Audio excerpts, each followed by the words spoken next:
자, 이번에는 노무현재단 장훈 거제 지회장님의 인사 말씀이 있겠습니다.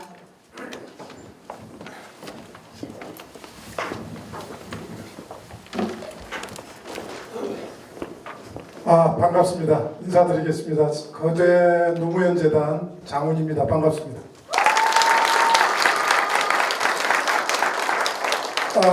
저도 바보밴드 공연을 처음 들었습니다. 처음 들었는데 아까 리더 하시는 그 드럼 치시는 분은 중학교 교장 선생님이십니다.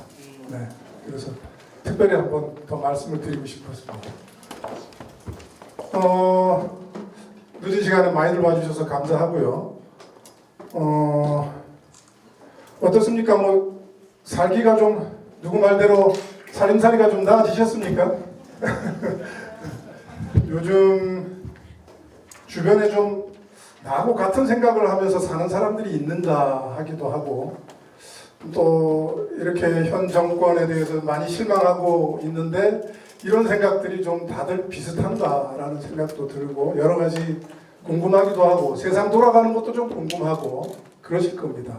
그래서 저희 노무현재단에서 해마다 시민학교를 개최를 하는데 이번 올해 시민학교는 두 분을 모셨습니다. 김홍걸 교수님하고 성남 이재명 시장님하고 그렇게 두 분을 모셨고 오늘 이제 김홍걸 교수님이 강연을 해 주실 겁니다.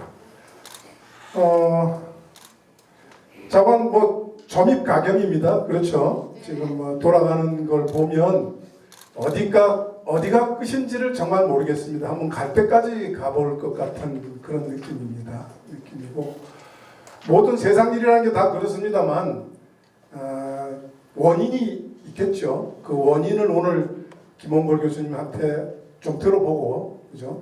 그리고 결과도 있을 것 같습니다. 그래서 저희들이 우려하고 있는 또 저희들이 분노하고 있는 이 많은 일들이 어떻게 결론이 날 것인지에 대한 궁금증도 오늘 같이 한번 들어보고 그런 자리가 됐으면 좋겠습니다. 오늘 또 같이 김홍걸 교수님하고 같이 해주실 분은 유창열 위원장님이신데 이분은 노무현 대통령 부산상고 후배입니다. 후배고 지난 19대 총선 때는 부산 해운대구에서 출마하셨다가 낙선하신 분입니다. 그리고 본인이 정치하고는 안 맞는 것 같다고 말씀도 하시는 분이고요. 지금은 시민의 날개는 문성근 배우께서 지난 총선 전에 시민들이 이 선거를 좀 감시해야 되겠다는 뜻에서 여러 가지 목적으로 만든 사단법인인데 거기에 유창열 위원장님이 부산 위원장을 맡고 계시고 현재 노무현재단 부산지역위원회 자문위원도 맡고 계시는 분이십니다. 오늘 전반 30분은 김홍걸 교수님 강연, 후반 한 3, 40분 정도는 두 분 토크 이렇게 진행을 좀 해보고 여러분들하고 같이 지내는 시간을 갖도록 하겠습니다.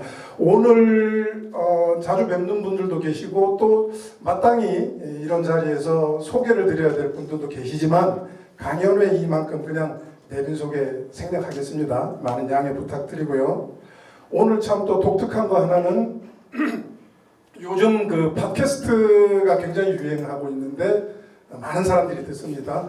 오늘 저희 진행하고 있는 이 전체를 유나톡톡 나중에 한번 쳐보시죠.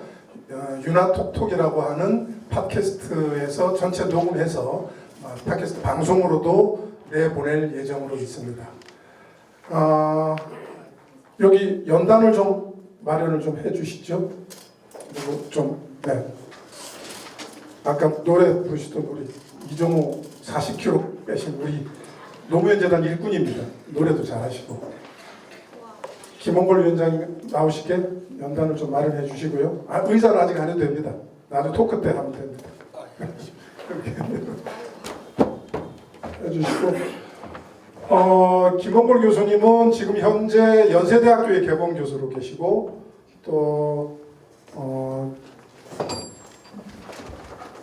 더불어민주당의 국민통합위원장이십니다. 국민통합위원장님. 그래서 오늘 전반부는 김홍걸 교수님께서 한반도 정세에 대해서 얘기를 좀 하시고 두 분이 토크할 때에는 정치 참여 필요성에 대해서 좀 집중적으로 얘기를 해주시겠답니다. 들으시고 또 나중에 끝나고 나면 뭐 질의응답도 하시고 또 끝나고 나면 또 사진 촬영도 하시고 할 수 있는 시간 드릴 테니까 좀 즐거운 마음으로 강연 들어주시면 고맙겠습니다. 감사합니다. 네. 김홍걸 위원장님 앞으로 모시겠습니다. 네.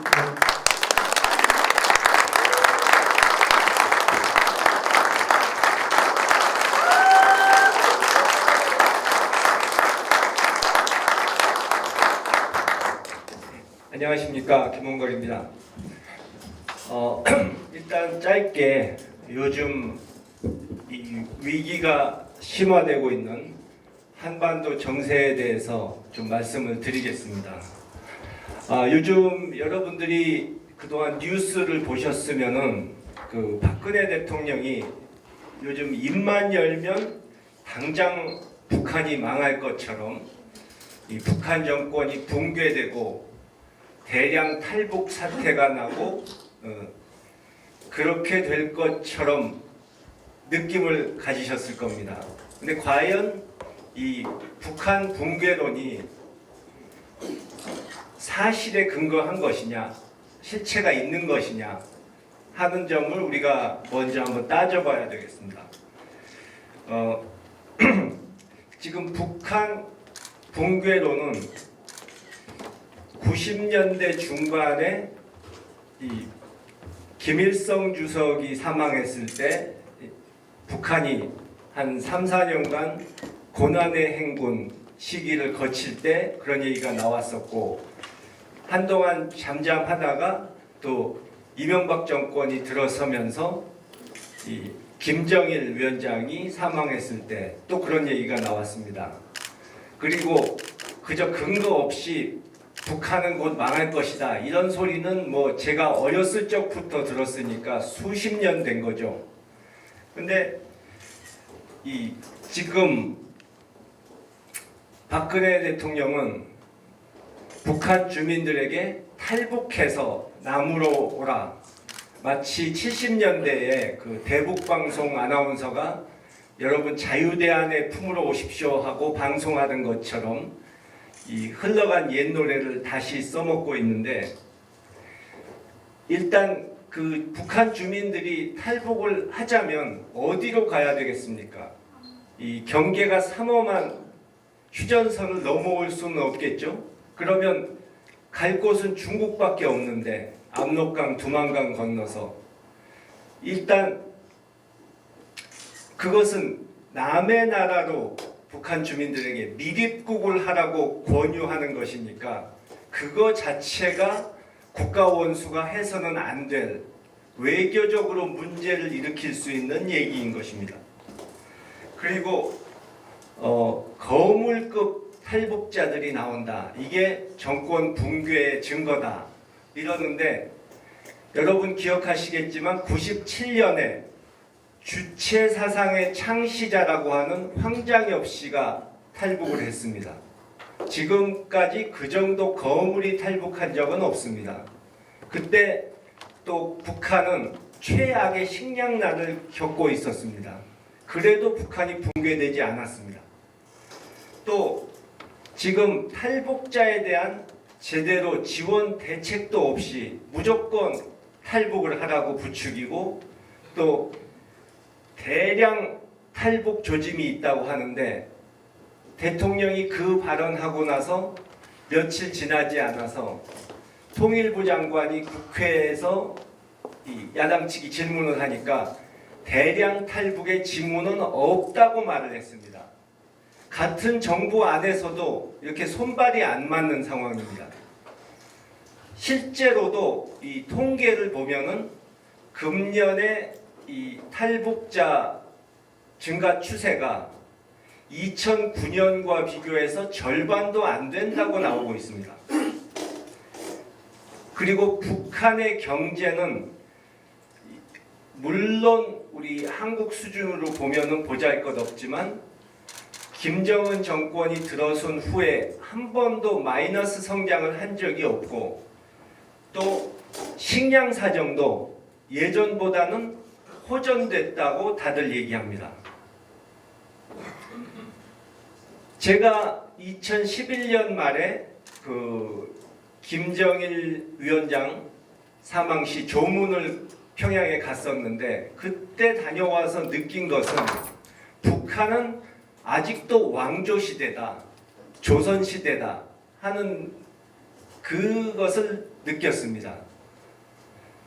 다시 말해서 무슨 소린가 하면 여러분들이 사극을 보시면은 그런 장면을 많이 보셨을 텐데 이제 임금이 죽으면 아들이 아무리 어려도 자동적으로 이 왕위를 물려받아서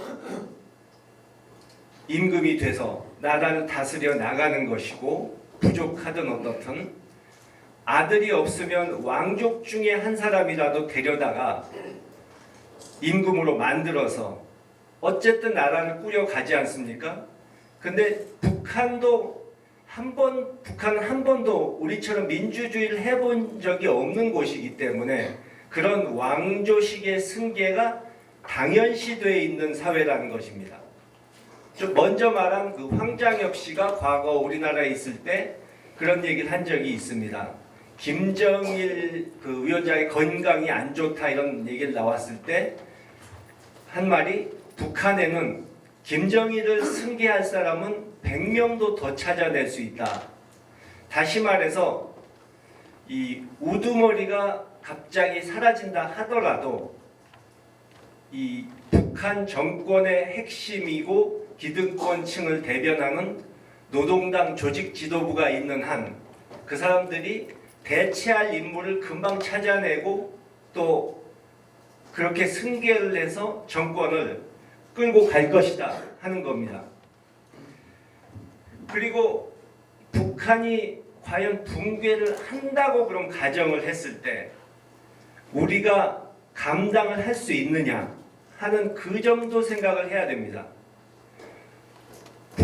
갑자기 좀 전에 말씀드린 것처럼 갑자기 김정은 위원장이 죽는 사태, 그것도 문제지만 그보다 더 심각한 것은 만약에 북한에서 권력 공백이 생겨가지고 이 누가 우두머리가 될지도 정하지 못하고 자기네들끼리 내전을 벌이는 상황을 한번 상상해 보십시오.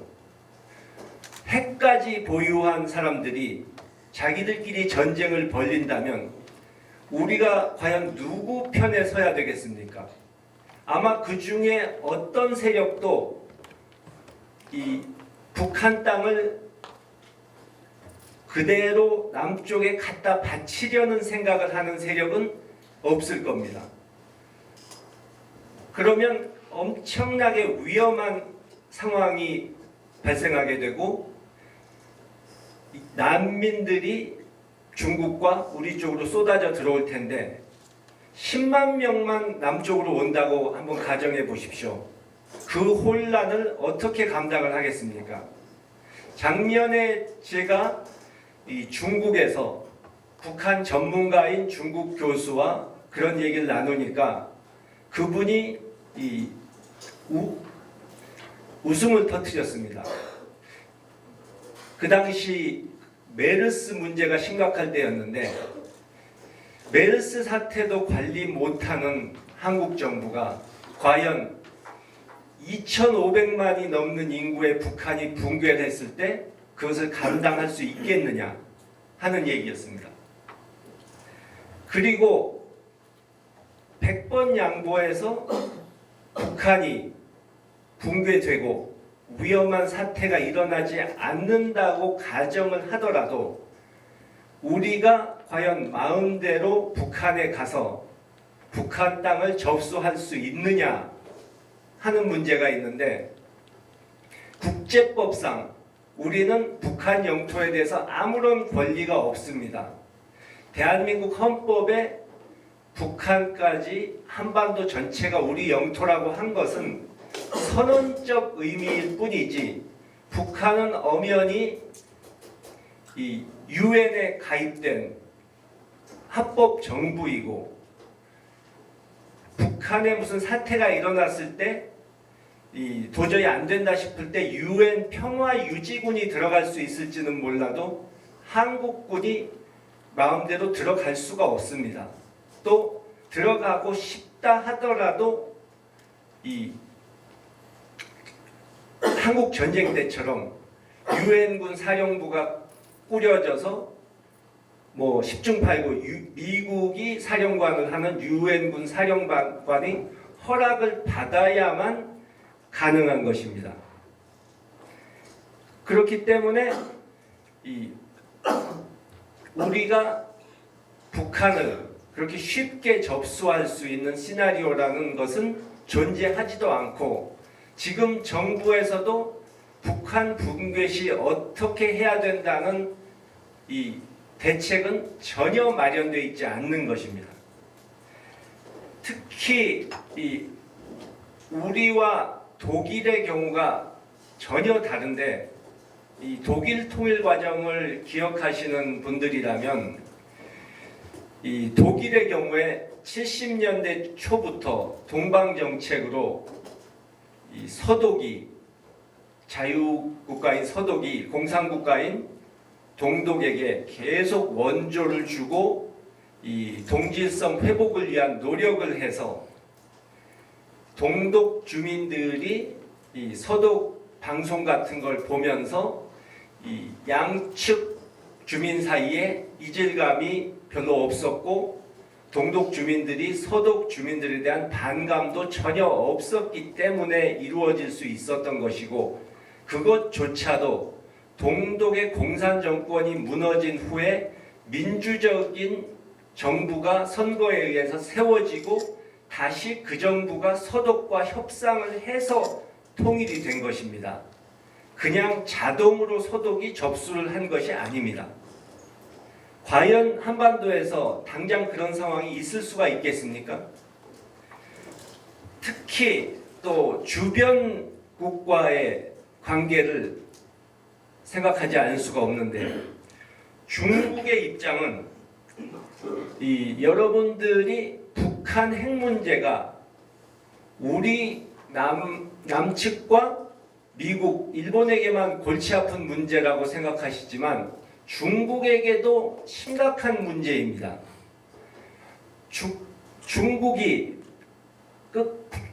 북의 목을 조이는 그런 극약 처방의 제재를 하지 못하는 것도, 중무장이 돼 있고 핵까지 가진 북한을 벼랑 끝까지 몰면은 그들이 남한은 물론이고 중국에 대해서까지도 도발을 할 수 있기 때문입니다.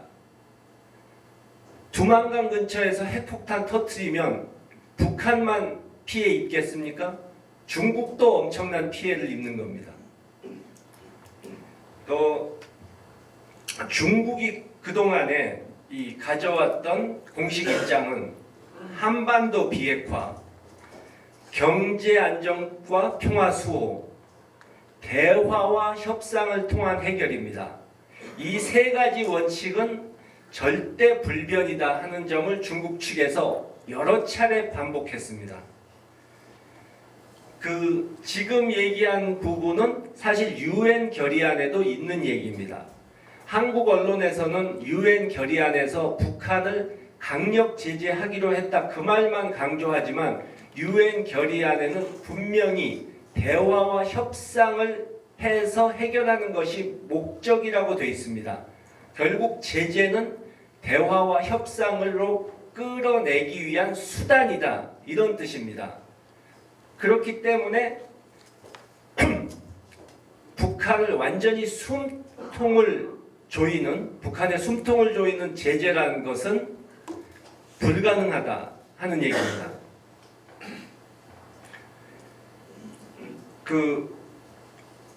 중국의 오랜 입장은 좀 전에 말씀드렸다시피 북한이 핵을 갖는 것은 반대지만 그렇다고 해서 정권을 완전히 붕괴시킬 수는 없다 하는 것인데, 그 이유 중에 또 중요한 것이 북한이 만약에 무너지고 그 영토가 대한민국 영토가 됐다고 가정하면 미국과 군사동맹을 맺은 국가가 압록강 너머에 존재하게 되는 것입니다.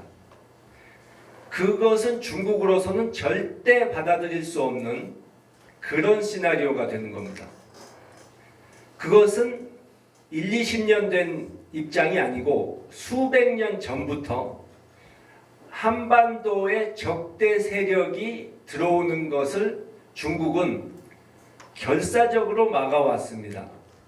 임진왜란 때도 일본이 조선을 지나서 자기네 땅으로 들어올 것을 걱정해서 파병을 했고, 청일전쟁 때도 일본을 막으려고 파병했고, 또 한국전쟁 때도 미군이 압록강 건너에 주둔하는 상황을 막기 위해서 파병한 것입니다. 결국 완충지대인 북한이 사라지면 그들의 안보가 위협받는다는 그 확고한 인식이 있는 것입니다. 그래서 이번에 그 사드 배치 문제도 앞으로 북한 핵 문제, 또 북한을 다루고 북한과 협상하는 이 일에 있어서 중국의 협조를 얻기 어렵게 만드는 어리석은 결정이라고 하는 이유가 바로 그것입니다.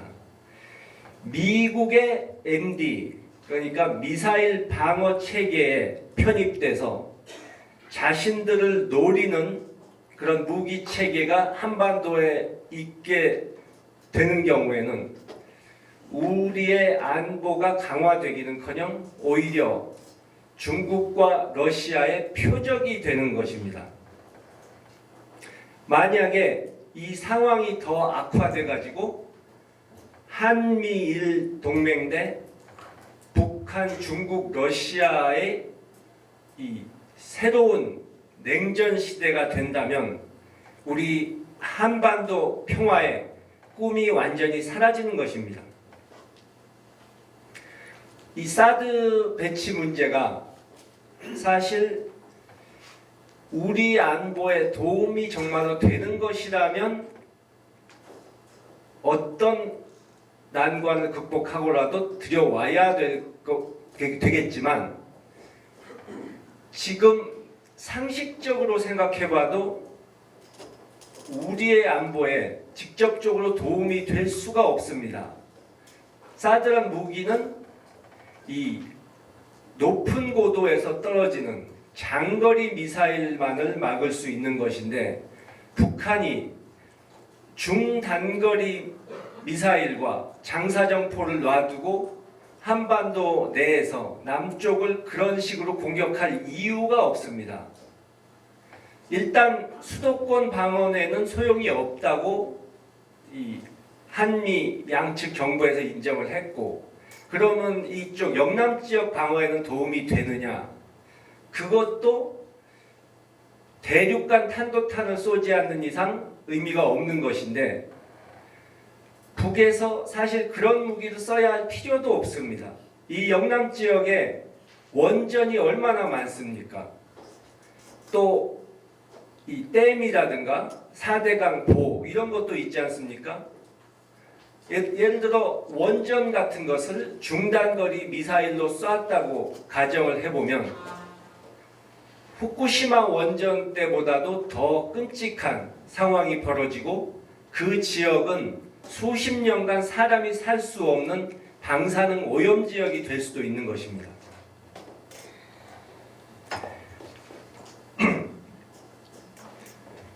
다시 이 붕괴론을 다시 말씀드리자면 한마디로 이것은 환상이다.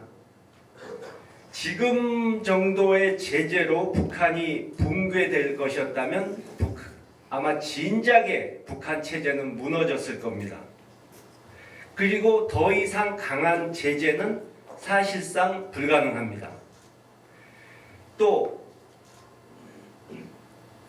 아까 얘기 나온 대로 탈북을 하라고 호소를 하는데, 지금 여러분 잘 아시지만 북한 이 함경도 지역의 북한 주민들이 수해 때문에 엄청난 피해를 입고 집을 잃은 사람만 10여만이 된다고 하는데 한국 정부에서는 식량이나 구호물자를 보내는 것을 거부하고 있습니다. 민간에서 하는 것조차도 방해를 합니다.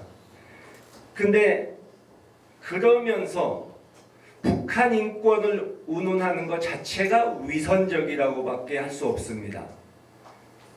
당장 굶어 죽고 얼어 죽게 생겼는데 그 사람들을 돕지 않으면서 무슨 인권을 찾겠다는 얘기입니까? 세상에 생존권보다도 더 중요한 인권이 어디 있습니까? 지금 죽음의 위기에 처한 사람들에게 식량이나 옷까지는 못 주겠다. 하지만 당신들의 정치적 권리는 찾아주겠다. 이런 얘기를 하면 그 사람들이 과연 뭐라고 대답하겠습니까? 결국 그 북한 붕괴로는 이 북한 핵 문제를 비롯해서 이 남북 문제를 통제할 만한 정책 수단이 없어지고 한반도 문제 관리에 실패한 그 책임을 추궁당하고 거기에 쏠릴 시선을 분산시키기 위한 정치적 계산에 불과할 뿐입니다. 근데 저는 차라리 이 박근혜 대통령이나 외교 안보 라인의 담당자들이 정치적 계산으로 이런 말을 해줬기를 바랍니다. 정말 북한 붕괴 가능성이 있다고 착각을 한다면 그것은 더 심각한 문제이기 때문입니다. 요즘 그리고 북한 핵 문제가 심각해지니까 또 핵무장, 전술핵 재배치 또 이런 말이 나옵니다. 근데 이것은 아예 일고의 가치도 없는 이 헛소리일 뿐입니다. 왜냐하면 우리는 북한과 달리 NPT 탈퇴, 핵 확산 방지 조약을 탈퇴할 수가 없기 때문입니다. 지금 우리 국민들이 잘 모르시는 것이 있는데 북한이 국제적으로 제재를 받는 것은 핵 무기를 단순히 만들었기 때문에 제재를 받는 게 아닙니다. NPT 가입을 했다가 탈퇴를 했기 때문에 약속 위반을 했기 때문에 제재를 받는 겁니다. 파키스탄이나 이스라엘은 핵을 개발했지만 NPT에 가입한 적이 없기 때문에 제재를 받지 않았습니다. 그 사람들은 그러니까 국제사회에서 제재할 명분이 없었던 겁니다. 핵을 평화적으로 쓰겠다고 약속하고 기술을 가져다 쓴 후에 약속을 위반했기 때문에 북한이 제재를 받는 것인데 북한은 고립돼서 살아온 나라이기 때문에 그래도 그런 제재를 받고도 별로 달라지는 것이 없어서 지금 버티고 있지만 우리처럼 무역에 의존한 개방된 경제를 운영하는 나라에서는 외부의 제재를 받으면 순식간에 무너질 수밖에 없는 겁니다. 지금 핵 개발은커녕 미국과 합의가 안 돼서 핵발전소에서 이 핵물질의 재처리조차도 못하고 있는 상황에서 핵 개발을 논하는 것은 정말 황당한 얘기일 수밖에 없는 겁니다. 또 핵 무장을 말하는 순간에 이 한미 동맹은 거기서 끝납니다. 그동안에 근데 우스운 것은 그동안에 한미동맹을 금과 억조로 여기고 한미동맹을 위태롭게 하는 자들은 종북 좌파라고 주장하던 우익 세력에서 이런 황당무계한 핵무장론을 꺼내고 있다는 점입니다. 우리가 만약에 핵무장을 한다면 일본도 따라올 수 있는 것이고 동북아 전체가 핵무장 경쟁을 하게 되는데 그것은 뭐 두말 할 것도 없이 평화에 큰 위협이 되는 것입니다. 그런데 정작 우리가 핵무장을 하는 이 이유가 되는 북한 측은 우리가 핵무장을 한다고 해서 겁이 날 것이 없습니다. 어차피 그들은 자기네 체제를 수호하기 위해서 최후의 수단으로 핵을 갖고 있는 것이기 때문에 주변 국가들이 핵을 가지든 말든 그것은 그들에게는 상관이 없는 겁니다. 마지막 순간에 보복용으로 쓸 텐데 그런 걸 두려워할 이유가 없죠. 그리고 전술핵 재배치도 90년대 초에 미군이 전술핵을 우리나라에서 다 철수했을 때는 이유가 있어서 한 겁니다. 지금 기술의 발전 때문에 항공모함이나 잠수함 또는 괌 일본에 있는 이 기지에서 얼마든지 재래식 미사일 또는 핵 공격을 북한 땅에 정확하게 할 수 있는데 굳이 중국, 러시아를 자극하는 전술핵 배치를 미국이 할 이유가 없습니다. 그래서 얼마 전에 미국에서 특사가 왔을 때 언론에서 그 점을 물어보니까 그 미국 측에서 이런 지하에 핵무장론과 전술핵 재배치 가능성을 묵살해버린 겁니다.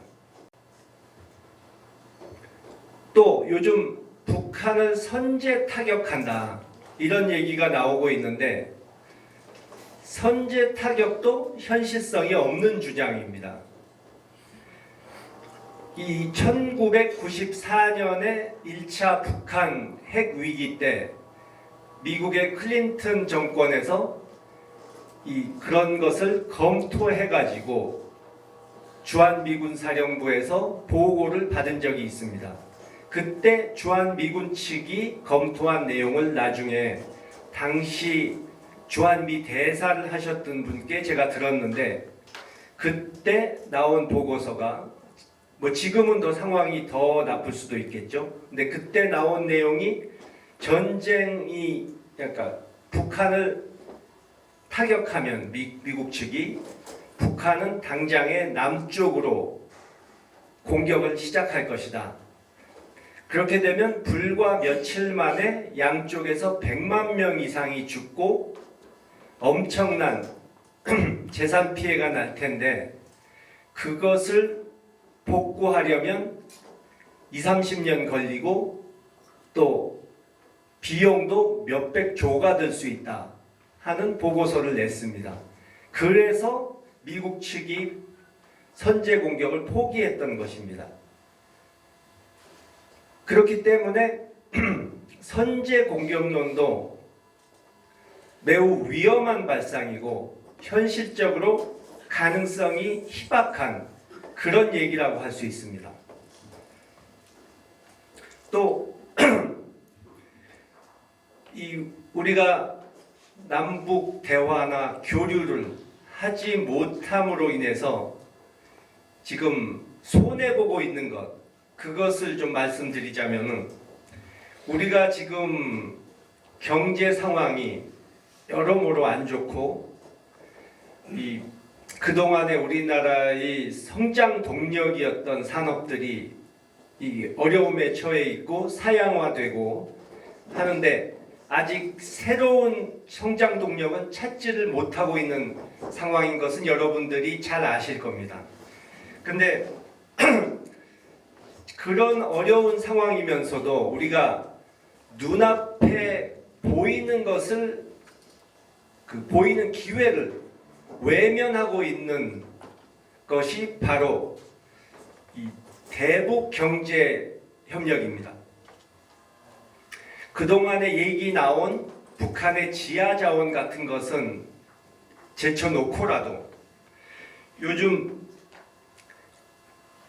일본에서 해저 터널로 러시아로 철도가 연결된다는 얘기가 있는데 그것도 우리가 한반도 문제를 제대로 풀지 못하고 있기 때문에 기다리다 못한 일본과 러시아가 그런 발상을 하게 된 것입니다. 사실 한반도를 관통하는 열차만 뜰려서 중국, 러시아, 유럽으로 통하게 돼도 그 경제적 효과는 엄청납니다. 멀게 보지 않고 중국하고만 연결이 된다 하더라도 중국의 동북지방과 한국이 하나의 경제권이 된다면은 양측의 양국에서 얻을 수 있는 그런 경제적 효과는 상상을 할 수 없을 정도로 클 것입니다. 지금 제가 얼마 전에 중국에서 이 한반도 문제 전문가와 얘기를 나눴는데 그분 말씀이 한반도의 긴장 완화가 조금만 된다면 우선 일본과 그동안 미뤄졌던 수교 협상이 이루어지면 100억 불 정도의 배상금을 북한이 받을 수 있고 또 중국으로부터도 민간을 제외하고라도 관주도에 투자만 한 100억 불 받을 수 있을 것이다. 이런 얘기를 들었습니다. 그렇게 되면 북한의 이 GDP가 1년에 200억 불에서 400억 불 정도로 보는데 그런 엄청난 돈이 북한에 들어간다면 북한 경제는 물론이고 한국 경제에도 큰 파급 효과를 가져올 수 있는 것입니다. 그런데 지금 박근혜 정권이 과연 그것을 몰라서 안 하고 있는지 알고도 북한 변수를 국내 정치에 이용하는 그런 종북몰이 그런 구태 정치를 해야만 자기들의 정권이 유지되기 때문에 그렇게 하는지 사실 답답한 상황이 아닐 수 없습니다. 그 사람들은 제가 보기에는 남북 화해 무드가 조성되면 자신들이 그 과거처럼 안보 카드를 써가지고는 정권을 유지할 수 없는 것을 두려워한다고 보여집니다. 그런데 이렇게 북한과의 대화, 협상을 거부하고 강경한 말폭탄만 던지는 그런 정치는 사실은 이 강하고 단호하게 보이지만 가장 게으르고 무능한 사람이 쓰는 전술입니다. 대화와 협상은 기술이 필요하고 인내심이 필요합니다. 그렇기 때문에 그 사람들은 아무런 전략도 없고 한반도 평화에 대한 철학도 없는 그들에게는 대화와 협상은 어렵고 골치 아픈 길일 뿐입니다. 북한이 과연 이 박근혜 정부에서 얘기하는 것처럼 목을 조른다고 해서 핵을 포기하겠는가 하는 점을 생각해 볼 때 이 세계의 지금 역사상 스스로 개발한 핵을 쉽게 포기한 나라는 한 나라도 없었습니다. 게다가 6.15 정상회담 이후에 정말 남북한 그리고 미국과의 관계가 순조롭게 풀리도록 놔뒀다면은 지금 핵 문제를 걱정할 필요도 없겠지만 그 당시에 부시 정권이 들어오고 나중에 한반도에는 한국에는 이명박 박근혜 정권이 들어오면서 계속 상황을 악화시키고 핵 개발을 가속화하게 만드는 바람에 이제는 이 핵 문제가 그렇게 쉽게 하루아침에 해결될 수 없는 상황에 온 겁니다. 무슨 소리냐 하면 지금은 20여 년 전 북한 1차 핵 위기 때와 달리 그동안에 북측에서 핵을 너무 많이 자기네 주민들을 선동하는 데 쓰고 이 정권을 유지하는 데 선전도구로 썼기 때문에 하루아침에 핵을 포기한다는 말을 하고 싶어도 할 수가 없게 돼버린 상황입니다. 북한에서는 지금 핵이 종교입니다. 다시 말해서 아무런 설명 없이 갑자기 핵을 포기한다는 말을 누가 했다가는 그것은 마치 종교 지도자가 신도들에게 그동안 내가 해왔던 말은 전부 거짓말이었다 이렇게 고백하는 꼴이 되기 때문에 군부의 반발은 물론이고 일반 주민들이 공황 상태에 빠지고 그야말로 정말 정권이 붕괴되는 위기에 빠질 것입니다. 그렇기 때문에 유일한 해결책은 핵과 함께 이 한반도 주변 국가들이 북한의 안전을 보장해주고 좀 전에 말한 대로 경제적인 선물을 주면서 그 주민들을 달래는 방법밖에 없는 것입니다. 이 북한이 지금 벼랑 끝 전술을 쓰는 것은 그 사람들이 잃을 것이 없기 때문에 그렇게 막가파식 행동을 하는 거라고 봐야 됩니다. 경제가 풍요로워질수록 사람들이 지킬 것이 많아지기 때문에 온건해질 수밖에 없는 겁니다. 그런데도 불구하고 우리 정부에서는 개성공단을 아무런 법적 근거도 없이 폐쇄해가지고 북한을 상대로 써먹을 수 있는 마지막 카드를 스스로 포기를 했습니다. 개성공단은 그동안의 남북의 동질성 회복, 남과 북의 거리를 좁히는 그런 공간이었고 안보상으로도 그 북의 군사시설을 휴전선 바로 앞에 배치되어 있던 북의 군사시설을 뒤로 물러나게 하는 그런 효과를 거둔 시설입니다. 즉 만약에 이 입장을 바꿔가지고 우리 땅을 우리가 양보를 해줘서 북한이 거기다가 자기네 시설을 만들었다면 과연 우리나라 보수 세력이 뭐라고 했겠습니까? 큰일 날 일이다. 어떻게 북한의 땅을 양보를 하느냐? 이렇게 얘기했을 겁니다. 그러니까 그렇게 큰일 날 일, 엄청난 일을 우리가 해낸 것인데 그리고 북한 측은 김정일 위원장이 결정해서 한 일이기 때문에 뒤집지도 못하는 상황인데 그것을 우리 스스로 포기하는 어리석은 결정을 한 겁니다. 이렇게 북한을 상대하는 데 있어서 스스로 입지를 좁히는 그런 어리석은 외교는 이제 그만해야 된다는 겁니다. 그리고 요즘 그 송민순 전 외무장관의 회고록이 상당히 파문이 커서 오늘 그 문제에 대해서도 한 말씀 드리려고 하는데,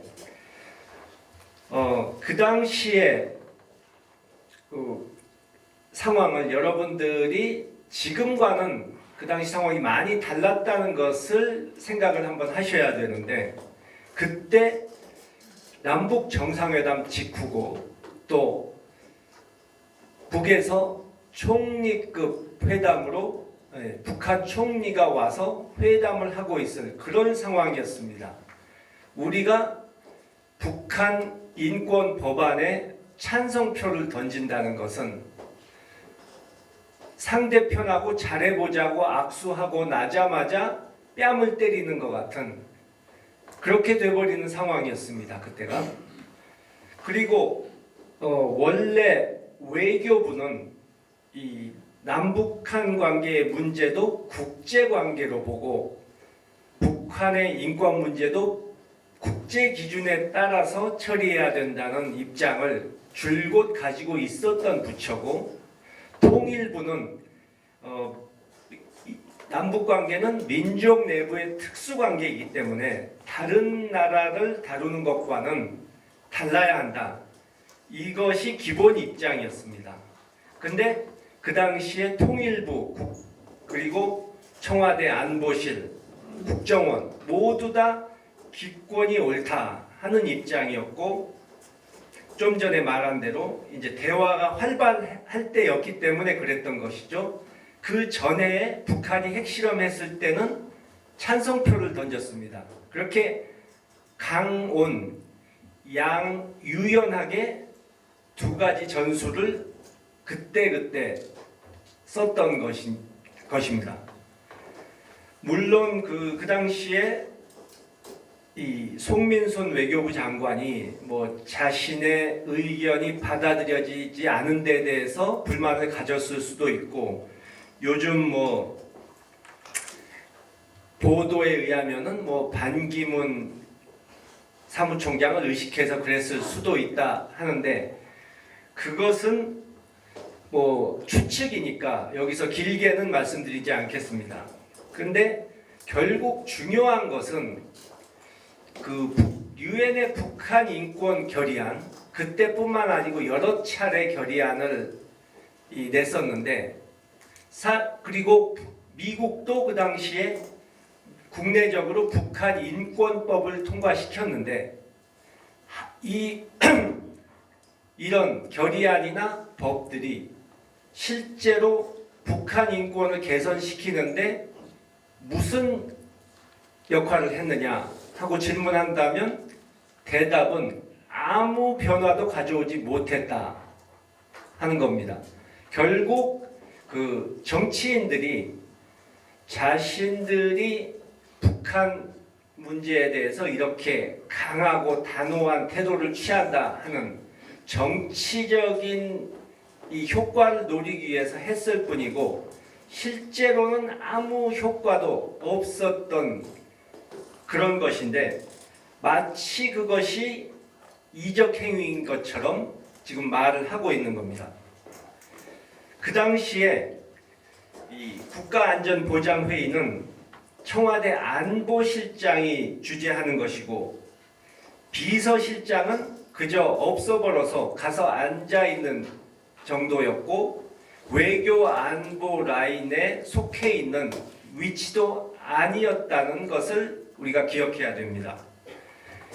NSC의 의장도 아닌 사람이 결론을 내렸다는 주장도 말이 안 되는 것이고, 결론적으로 결국 회의 주재는 안보실장이 했고 최종적인 결정은 대통령이 한 것인데, 그것을 엉뚱한 사람에게 시비하는 것 자체가 정치적인 공세로밖에 볼 수 없습니다.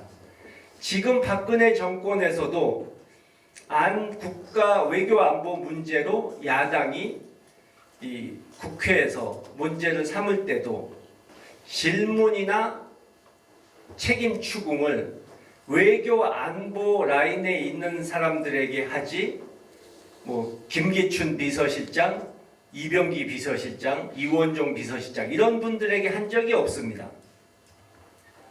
그리고 이 내통을 했다 이런 표현을 쓰는데 정말 집권당 대표가 절대 써서는 안 될 위험하고 무책임한 말이라고 할 수밖에 없습니다.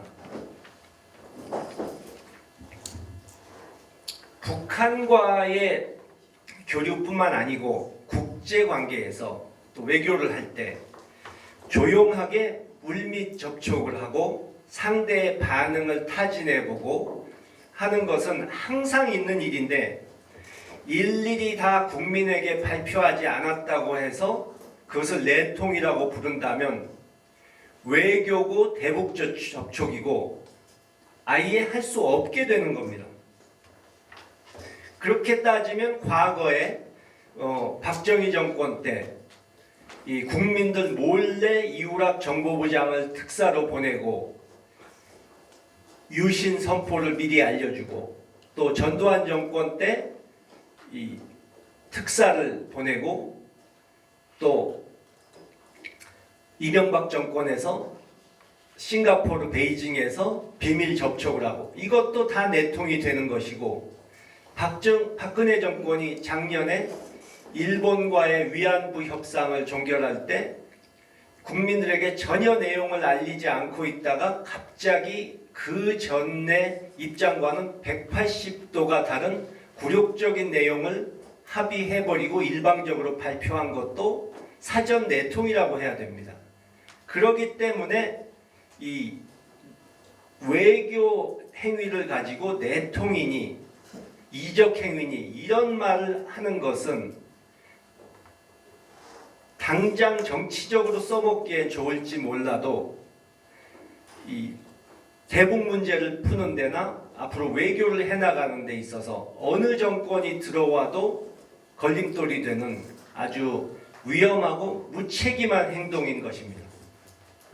결국 그런 얘기를 하는 것은 제 얼굴에 침 뱉기밖에 되지 않는 거죠.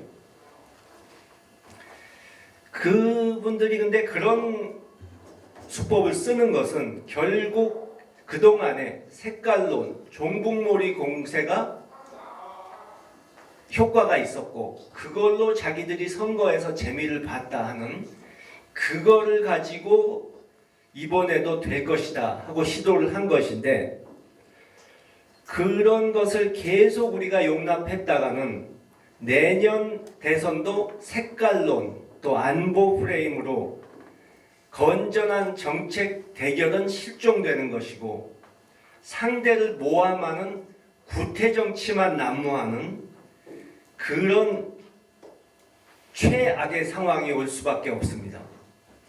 지금 여당이 하고 있는 것을 보면은 도저히 집권 여당이라고는 믿을 수 없을 정도로 무책임한 태도를 보이고 있는데 자기네들이 집권한 상황인데도 뭔가 잘못되면 다 야당 책임이다 이렇게 얘기를 하고 곧 나라가 망할 것처럼 얘기합니다. 나라가 망할 정도의 위기 상황이라면 과연 그 책임이 누구에게 더 있겠습니까? 청와대와 집권 여당 아닙니까? 근데 이 사람들은 여당으로서의 기득권은 누리려고 하면서 책임은 하나도 안 지겠다는 그런 모습을 보여주고 있는 겁니다. 그렇기 때문에 이번 문제에 있어서 이 야권은 물론이고 국민들이 엄정하게 이런 구태 정치 심판을 해주셔야 되고 야당에서는 객관적인 사실을 중심으로 강력하게 반박을 하고 이런 색깔론 그 구태 정치가 다시는 나타나지 못하도록 본때를 보여줘야 안 된다. 그런 생각을 하게 되는 겁니다.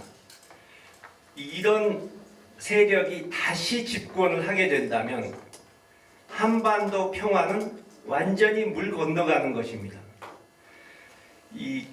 요즘 최순실 게이트가 심각해지니까 그것을 덮기 위해서 종북놀이를 한다 하는 얘기도 있는데, 우리가 과거에는 이런 색깔론 문제에 있어서 야당이 위축되고 방어적인 모습을 보였는데, 이제는 좀 더 담대하고 단호한 자세를 보일 때가 되지 않았나 생각해 봅니다.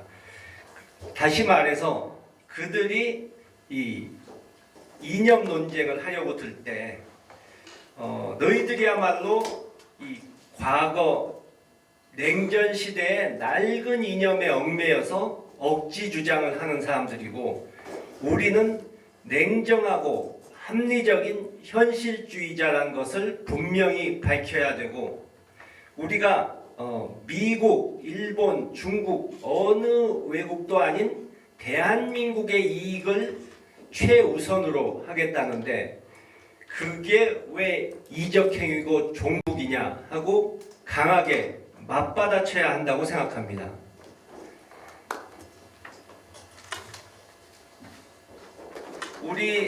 그래서 우리 야권이 이번에 정권 교체에 성공하려면 좀 더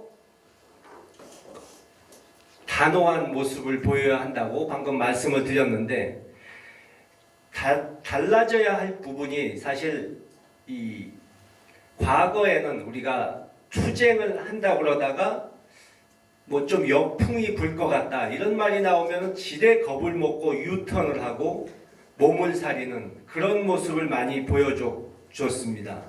아직도 그 타성에서 완전히 벗어나지는 못한 것 같습니다.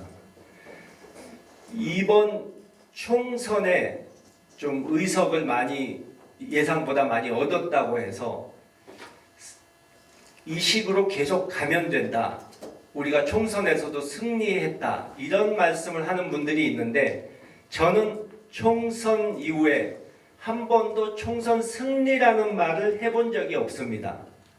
이번 총선의 결과는 이 박근혜 정권의 실정, 그들이 이 경제 위기가 다가오고 있는데도 정신을 못 차리고 국민을 편가르기 하고 쓸데없는 정치 노릇만 하는 데 있어서 국민들이 심판을 내려주셔가지고, 다시 말해서 반사 이익으로 야당이 의석을 많이 얻은 것이 아닙니까? 근데 반사 이익이 실력인 것으로 착각해서는 안 된다는 것입니다. 실력을 키울 생각을 해야지 반사 이익 얻은 것에 만족하고 안주해서는 내년 정권 교체가 멀어질 수밖에 없습니다.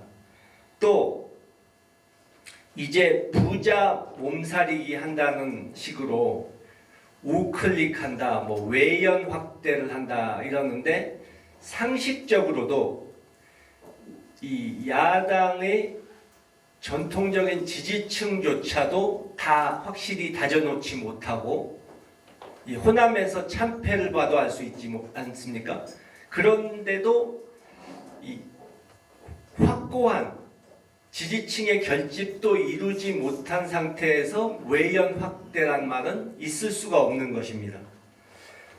우리가 확실하게 정체성을 보여주고 논리적으로 유권자를 설득하고 야당이 국민의 생활을 개선시킬 수 있다는 것을 피부로 느끼게 해드려야 그때서야 실력을 인정받을 수 있는 것이지, 이미 집권한 것처럼 가만히 기다리고만 있으면은 반사이익으로 정권이 올 것처럼 그런 생각을 추호라도 해서는 안 된다고 저는 생각합니다.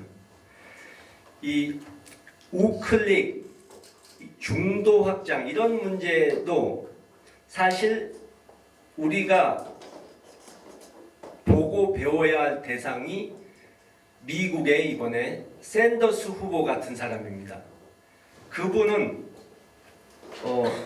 미국 정치 지형에서 봤을 때는 굉장히 진보적인 분인데도 불구하고 또 노인인데 젊은 층,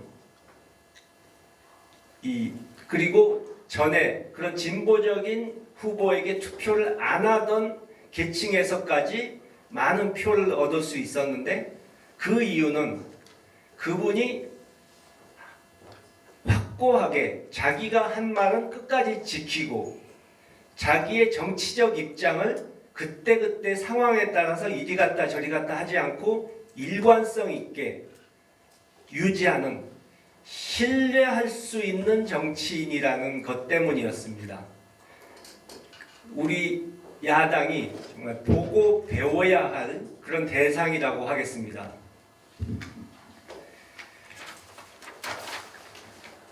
그런데 우리가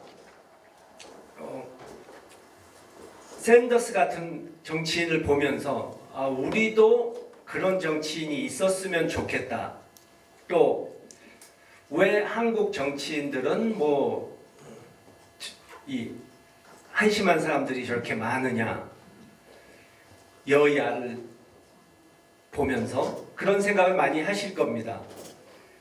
물론 그것에는 이제 언론의 정치 혐오 부추기는 그런 문제도 있지만, 실제로도 물론 이 유권자의 기대에 부응 못하는 이 부족한 정치인들도 많은 것이 사실입니다. 그런데 우리가 한번 다시 생각해 봐야 될 것은, 그분들도 다 한국 사람이고 또 우리 유권자들이 뽑은 정치인이라는 점입니다. 그 사람들도 다 유권자들이 뽑아줬기 때문에 그 자리에 가 있는 겁니다. 그렇기 때문에 뽑아놓고 후회해봐야 소용없는 것이란 것을 이제 깨닫고, 우리 유권자들도 좀 더 현명해지고 부지런해져야 된다, 더 적극적으로 나서야 된다 하는 점을 말씀드리고 싶습니다. 아까 샌더스 얘기가 나왔을 때, 그분이 부자들에게 뭉칫돈을 받는 그런 후보들을 상대로 싸워서 돌풍을 일으킬 수 있었던 것은 엄청나게 많은 소액 기부자들이 돈을 모아줬기 때문입니다. 근데 그런 얘기를 하면은 이제 우리나라에는 그렇게 적극적으로 후원해 줄 만큼 훌륭한 정치인이 없어서 그런다, 이렇게 말씀하실 분도 계시겠지만, 훌륭한 정치인은 하늘에서 떨어지는 것도 아니고 땅에서 솟아나는 것도 아닙니다. 그것도 유권자가 키워내야 하는 겁니다. 씨를 뿌리고 물을 주고 비료를 주지 않는데 땅에서 저절로 곡식이 자라날 수는 없는 겁니다. 훌륭한 인재들을 키워서 찍어주고, 또 그 사람들이 국회나 또는 지자체로 갔을 때 또 잘하는 데 있어서는 적극 성원을 해주고, 부족한 거에 있어서는 강하게 질책해서 바른 길을 가도록 만드는 그런 깨어있는 시민들이 많이 있어줘야만 정치도 수준이 높아질 수 있다고 생각합니다. 여러분들이 정말 부지런하고 현명한 유권자가 되셔서 한국 정치를 꼭 바꿔주시기 바랍니다. 감사합니다.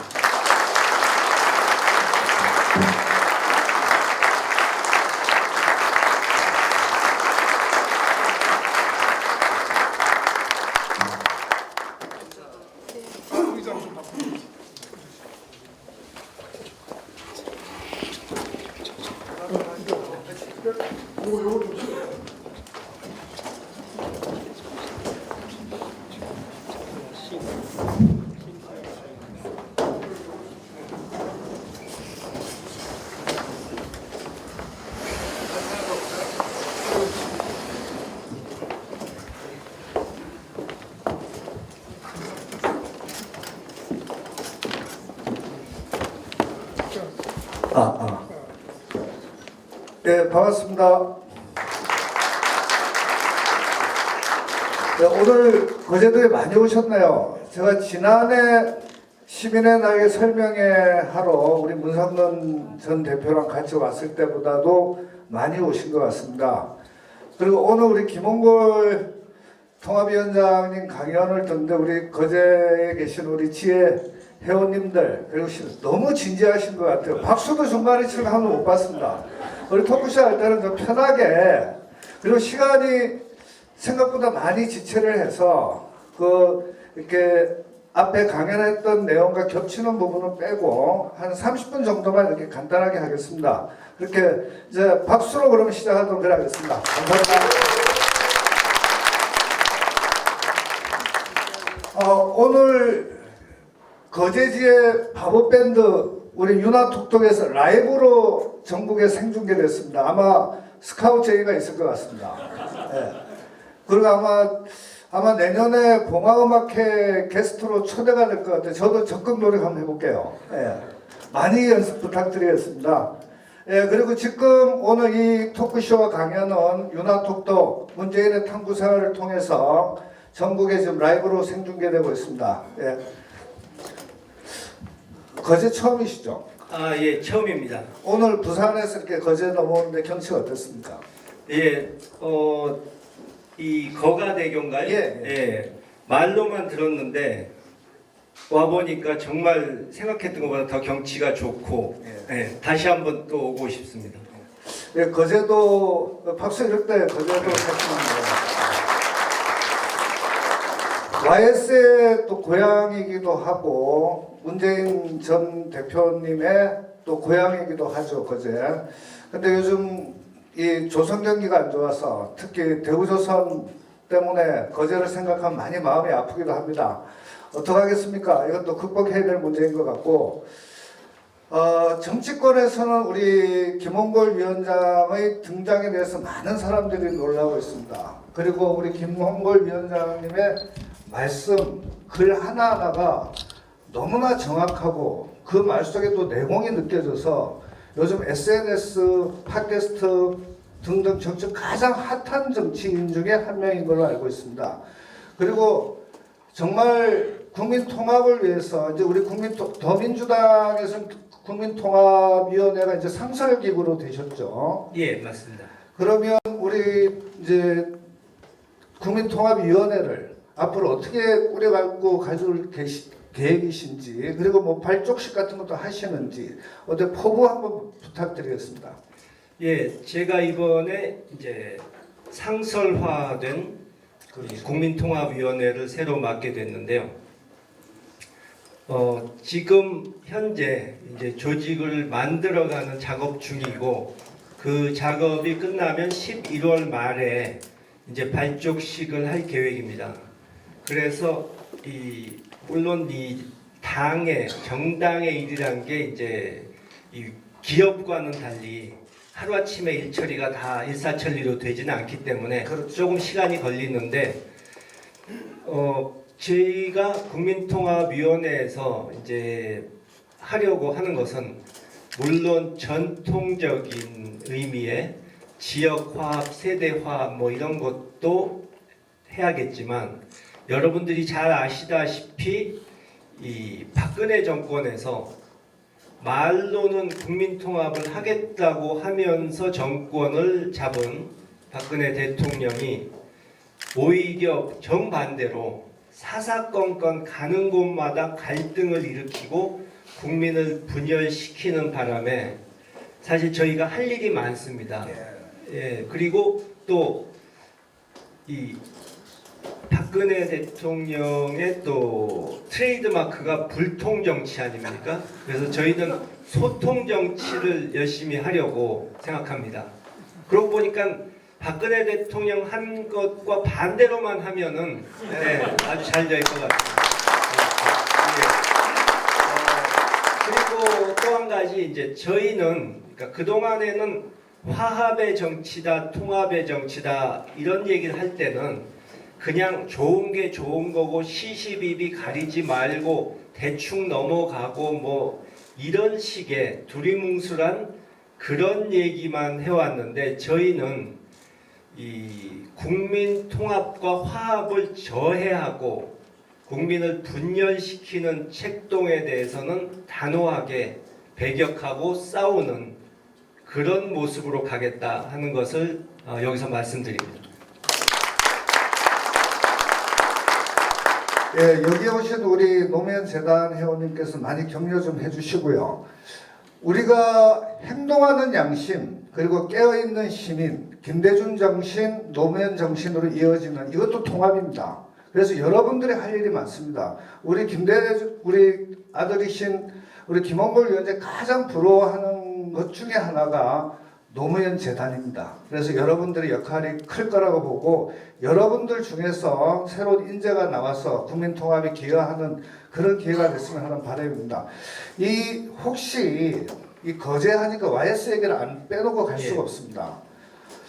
YS 전 대통령 하면 아버님 김대중 대통령과 라이벌 관계이고 참 어떻게 설명하지 못하는 특수한 관계라고 설명이 되는데 평소 때 아들로서 본 YS에 대한 개인적인 기억이나 뭐 이런 게 있으면 이 거제 우리 회원님들께 한 말씀 부탁드리겠습니다. 뭐 개인적으로는 뭐 제가 워낙 그분은 그 당시 이미 거물 정치인이었고 저는 어렸기 때문에 직접적인 교류는 별로 없었는데 한 가지 기억나는 거는 제가 이제 한 20대 초반 대학생이었을 때 미국서 유학 생활을 하고 있었는데 그분이 이제 제가 있던 학교를 방문하셨습니다. 근데 그때 제가 이제 그 부모님이 이렇게 생활비로 쓰라고 주신 용돈을 이렇게 관리를 잘 못 해가지고, 그러니까 계획적으로 써야 되는데 너무 빨리 써버려가지고 용돈이 바닥나 있었는데 마침 그분이 구세주처럼 오셔가지고 용돈을 좀 주시는 바람에 위기를 모면한 적이 있었습니다. YS 전 대통령은 우리 김 위원장님한테는 어찌 보면 상당히 고마우신 분이시죠. 예. 그리고 사실 제가 그분을 최근에서야 그분의 진가를 좀 느꼈는데 이 과거에는 제가 그분에 대해서 솔직히 말씀드리면 과소평가를 했었습니다. 그러니까 솔직히 얘기해서 그분이 이렇게 책을 많이 읽고 논리적으로 얘기하시는 분은 아니었잖아요. 네, 그렇기 때문에 저는 그분에 대해서의 진가를 사실 모르고 있었는데 뒤늦게 요즘 이 정치하는 분들하고 비교를 해보니까 아 그분이 큰 인물이었구나 하는 느낌이 드는 것이 그 당시 야당 정치 하는 분들을 봤을 때 이제 집에 매일같이 기자며 뭐 운동권 학생이며 뭐 시민단체 계속 하루 종일 와서 이런저런 얘기를 그분을 붙잡고 떠들고 가는데 뭐 그 중에는 가치 있는 얘기도 있지만은 쓸데없는 소리도 많았을 텐데 그걸 다 웃으면서 들어주시고 격려해 주시고 또 그렇게 해서 많은 인재들이 자신의 밑으로 오도록 만든 그 포용력 그리고 사실 요즘 박근혜 대통령 보면은 자기한테 듣기 싫은 소리 한두 마디 했다고 해서 배신자라 그러고 배척해 버리는데 이 김영삼 대통령 경우는 걸핏하면 대들고 또는 그분에게 심지어 이럴 거면 정계 은퇴하라고 그거는 한 사람까지도 다시 불러들여서 중책을 맡기는 그런 통 큰 정치를 보여주셨다는 점에서 그런 점은 요즘 정치인들이 좀 보고 배워야 되지 않나 하는 생각이 듭니다.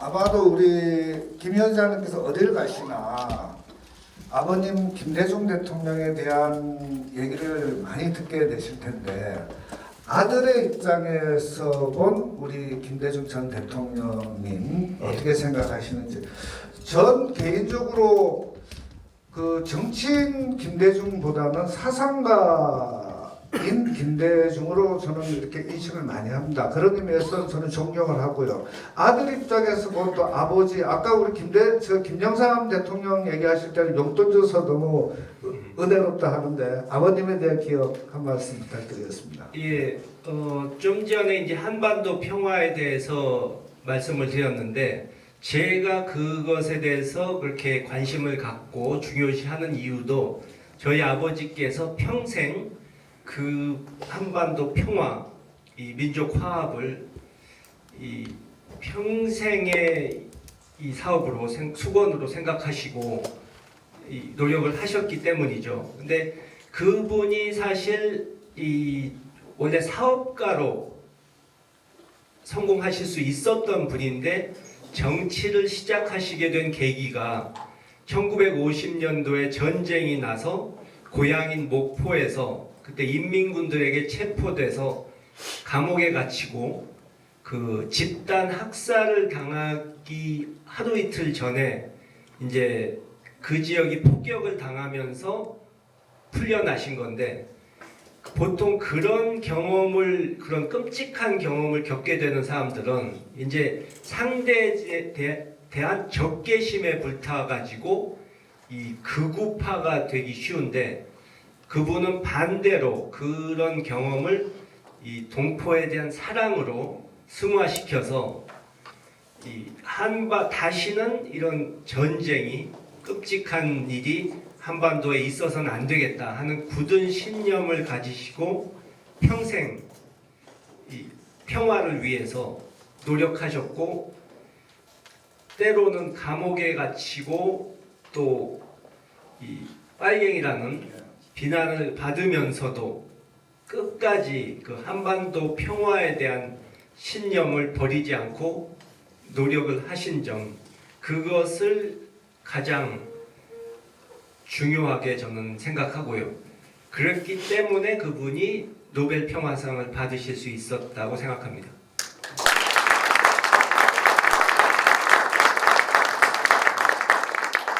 혹시 이렇게 위대한 아버님을 둔 아들로서 혹시 아버님한테 서운한 적 없었어요? 글쎄요, 사실 저희 부모님은 일반 우리가 흔히 보는 이 가정과 달리 그러니까 밖에서 이 벌리시는 큰 일을 더 중요시하고 무슨 우리의 자식들을 호강시켜야겠다, 뭐 유산을 많이 물려줘야겠다 이런 생각은 아예 안 하시는 그런 부모님이셨기 때문에 또 이 다른 부모들 같으면은 예를 들어서 자식이 어디 가서 불이익을 받았다 그러면 아니 누가 우리 아들한테 그런 짓을 해 이렇게 펄쩍 뛸 텐데 오히려 그분들은 아니 네가 그냥 져주고 말아라 하시는 정말 어떻게 보면 부처님 같은 그런 성격이셔가지고 이 어렸을 적에는 그냥 모르고 자랐는데 나중에 다른 집들하고 좀 비교를 해보니까 약간 서운한 점이 있더라고요. 그래서 한 2007년인가요? 그 김승현 한화 회장이 아들이 어디서 얻어맞았다고 그 뭐 조폭을 동원해서 같이 뛰어가서 그 사람들을 폭행했다가 그 감옥을 간 적이 있지 않습니까? 근데 물론 이제 직접 그렇게 폭력을 휘두르는 거는 지탄받을 일이긴 한데 한편으로는 속으로 그런 생각이 들더라고요. 아 저런 아버지를 둔 아들은 행복하겠다, 부럽다. 예, 다른 질문 하겠습니다.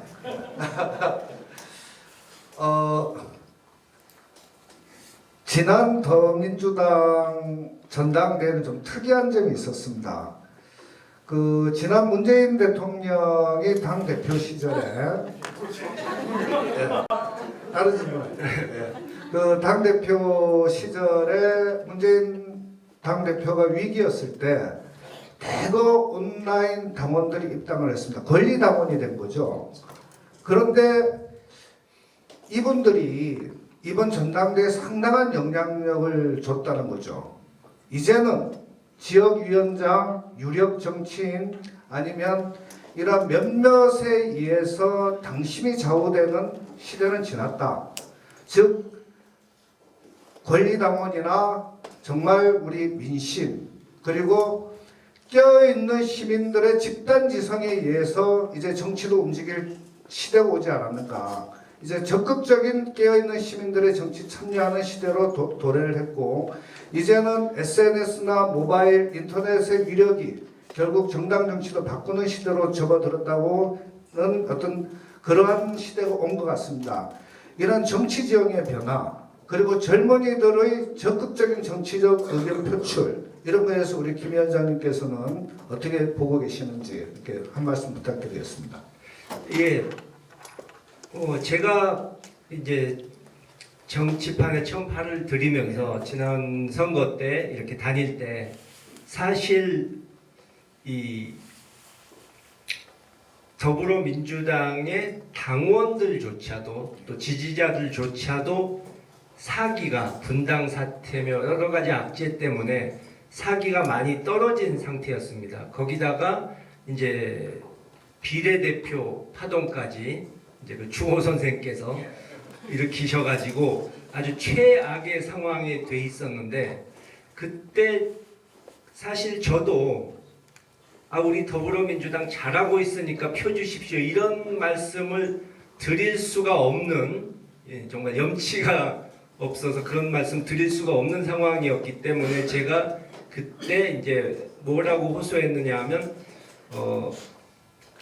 마음에 안 드시더라도 버리지 마시고 오히려 더 적극 참여를 해서 이 당을 여러분들이 원하시는 모습으로 바꿔달라.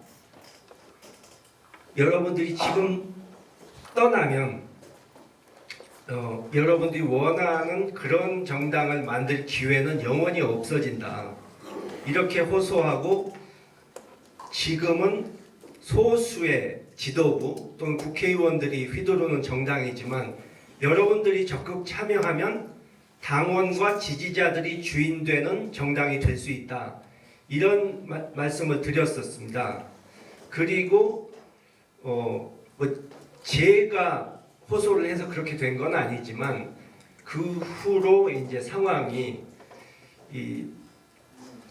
우리 당의 지지자 여러분들이 적극적으로 정말 참여를 해주셔서 그래도 당이 사실 더불어민주당 자체는 그리 잘하지는 못했음에도 불구하고 총선도 그렇고 계속 지금 그래도 당이 어느 정도 돌아가고 있는 것도 그분들이 나서 주신 때문이라고 저는 생각하고요. 지난번 그 전당대회 때도 보면은 이 온라인 상에서 적극적인 지지를 받으시는 후보들이 당선이 되는 것을 보고 이제는 정말 시대가 바뀌었구나. 그러니까 전에 무슨 온라인 플랫폼을 만들자 뭐 이런 소리가 옛날에는 그냥 이 말뿐으로 들렸었는데 이제는 정말 그런 시대가 왔구나 하는 느낌이 들고 이런 것에 대해서 좀 불평을 하시는 분들도 있는데 이미 그 추세가 그렇게 가고 있기 때문에 시대가 바뀌었기 때문에 불평해도 이것은 이 대세는 바뀌지 않는다 하는 점을 말씀드리고 싶습니다.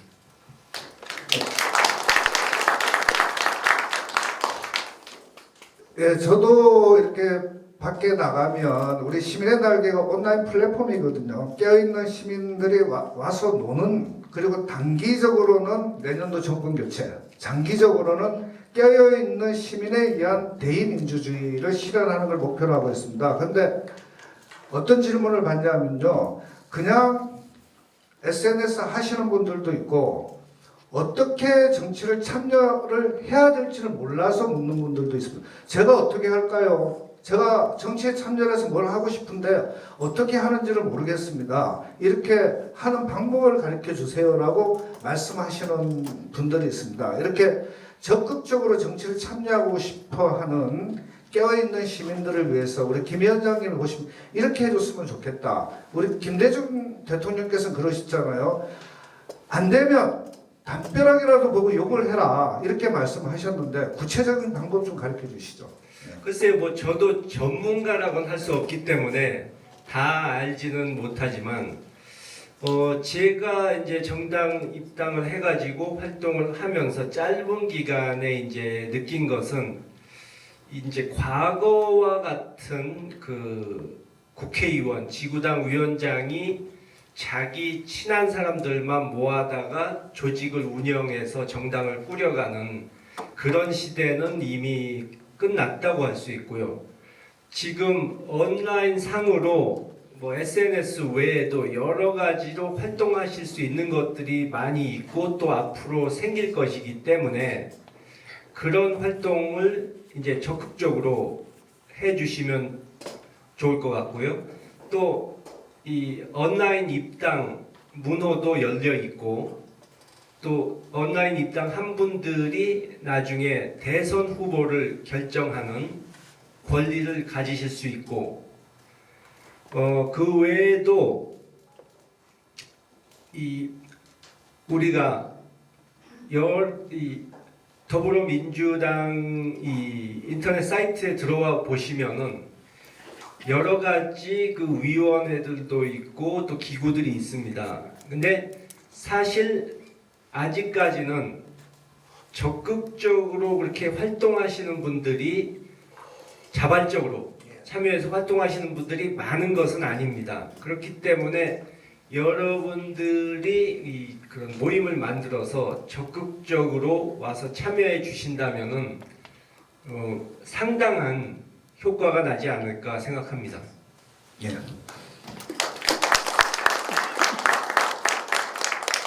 우리 여기에 오늘 참여하신 우리 회원님들, 거제 시민님들 제가 하나 방법 가르쳐 드리면 시민의 날개 회원이 돼 주십시오. 시민의 날개 회원이 돼 주시면 온라인상에서 놀 수도 있고요. 어제 우리가 시민의 눈 제2기를 발족했습니다. 내년 대선에서 부정선거 감시를 하려면 6만여 명의 감시관이 필요합니다. 그 중에 한 명이 돼 주십시오. 시민의 눈의 역할이 돼 주셔서 적극적으로 시민단체 노무현 재단만 하지 마시고 거제 지역의 다른 시민단체도 가입을 하셔가지고 정말 행동하는 작은 1시간만 시간 내주시면 됩니다. 1년 중에 만약에 여러분들이 부정선거 감시를 하고 싶다면 같이 연대해서 내가 기꺼이 1시간 감시하겠다. 그 힘들이 모이면 절대 부정선거 못합니다. 그리고 좋은 글이나 좋은 소식이 있으면 주변 사람들에게 카톡으로 알려주십시오. 시민의 손이 되주십시오. 그렇게 하면 여러분들의 생활 속에서 생활의 지장이 받지 않고 정치 참여를 할 수 있는 방법이 되겠습니다. 같이 해주십시오. 부탁드리겠습니다.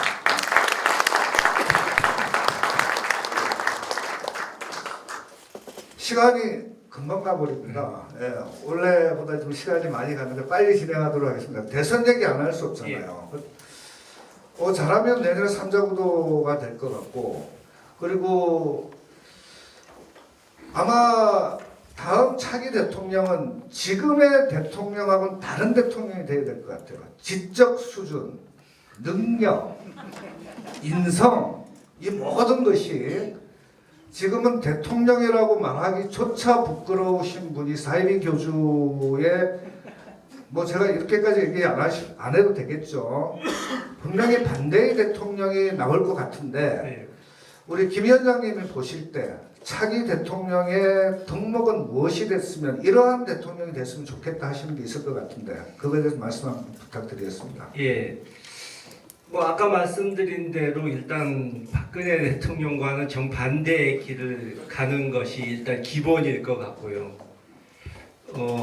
좀 전에 그 말씀을 하셨다시피 지금 요즘은 뭐 유권자들이 박시성 가진 분을 대통령으로 뽑았는데 엉뚱한 사람이 최고 권력자가 된 느낌이 들어가지고 사실 대통령 그 자리에 대한 인식과 그 권위가 땅바닥에 떨어진 상황인데 지금 다음번 대통령, 제가 바라는 다음번 대통령은 일단 무엇보다도 이 그동안의 이명박 박근혜 정권이 저질러 놓은 그 폐악을 척결할 수 있는 그런 단호한 개혁 의지가 있어야 될 것 같고요. 또 아까 말씀드렸다시피 그 한반도 평화를 이루겠다는 의지, 다시 말해서 이 한반도 이 상황을 주변 국가들에 끌려다니지 않고 우리가 주도적으로 나서서 해결하겠다. 그런 의지가 있어야 된다고 생각합니다. 그리고 이 박근혜 정권에서 너무 문제가 많아서 이 말씀은 이제 한마디 드리고 가야 될 것 같은데, 지난번 대선 때도 사실 그 당시에 문재인 후보가 이런 말을 했었습니다. 나는 이 구중궁궐인 청와대 안에 숨어 있지 않고 정부 청사에서 나와서 열린 공간에서 근무를 하겠다, 이런 말씀을 하셨었는데, 그 당시에만 해도 그렇게 절실하게 들리지는 않았었는데, 지금은 정말 대통령이란 사람이 이 청와대 안에 꽁꽁 숨어서 수석이나 비서실장도 얼굴을 자주 볼 수 없는 이런 인해 장막이 정말 최악인 상황에 와 있지 않습니까? 그렇기 때문에 이것을 모든 관행과 시스템을 바꿔서라도 다시는 그런 인해 장막이 생길 수 없도록 만들고, 또 국민들과 야당과 이렇게 소통하는 정치를 할 수 있는 분이 돼야 된다고 생각합니다.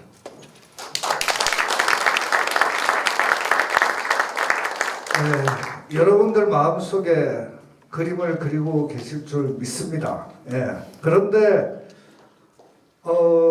국민의당 안철수 전 대표는 며칠 전에 양비론을 얘기하시더라고요. 분명히 새누리당이 최순실 게이트를 덮기 위해서 색깔론을 들고 나온 거는 삼척동자도 아는데도 정쟁을 하지 마라 라는 식으로 얘기하는데, 저는 저분의 새정치를 전혀 모르겠어요.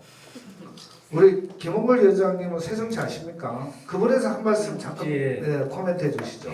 글쎄요, 그분이 이제 본인이 어떻게 보면 박근혜 대통령과 비슷하게 본인이 했던 말을 이렇게 뒤집으시는데, 그분이 과거에 그렇게 얘기하지 않았습니까? 이제 새정치가 어떤 것이다 하는 얘기를 하면서 정치적인 유분리를 따지지 않고 원칙을 지키고 바른 말을 하겠다, 이렇게 말씀을 하셨는데, 좀 전에 말씀하신 대로 이런 회고록을 둘러싼 색깔론, 이 종북몰이 공세가 이 여당의 의도가 최순실 게이트를 덮고 야당을 공격에 몰아넣겠다는 그런 의도가 있는 것이 훤히 보임에도 불구하고 이 정치적 이해득실만을 계산해가지고 정쟁을 하지 마라 뭐 하는 식으로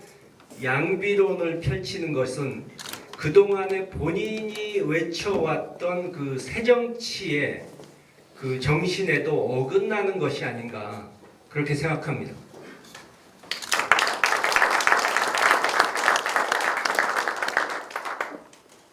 요즘 그냥 최순실로 시작해서 최순실로 끝나는데, 우리 여기 계시는 분들 어떻게 생각하십니까? 특검해야 되지 않겠습니까?